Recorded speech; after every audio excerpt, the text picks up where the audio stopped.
I'm James Paget, Species at Risk and Biodiversity Specialist at the Canadian Wildlife Federation. And we're here at McSkimming Outdoor Education Center to capture and then put little radio tags on endangered little brown bats to then track where they go when they leave the roost site here in the buildings, to determine if there are other roosts in the area which they're using. Little brown bats tend to use a network of roosts, and so by tracking them from this one, which is the only one we've been able to find in Ottawa so far, we're hoping to discover new roosts that we can then work towards conservation, understanding the roost characteristics. So yeah, bats are the largest nighttime predator of insects. They feed on mosquitoes, on moths, on a lot of insects that are pests in the agricultural industry, and so they provide a huge service both to humans and as an ecological function. But bat populations have declined by orders of magnitude in the recent years. Millions of bats have died in Canada because of a disease called white nose syndrome.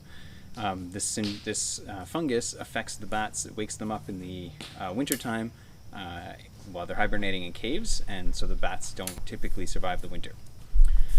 What we're doing is focusing on an additional threat. So the bats that do survive white nose syndrome, we're looking at the threat of habitat loss. So we're in the process of setting up nets right now. The sun is going to be setting in about half an hour or so, and so when it does, about 15 minutes or so after that, the bats will emerge from the roost site. We have some nets set up at the emergence spot. The bats will fly into the net. We then carefully and gently take them out of the net. From there, we will attach a radio tag to 12 of these bats. We can't do all of them because it's just overwhelming to track that many bats. But all the bats we do catch will receive an armband, much like a bird band on the leg of a bird.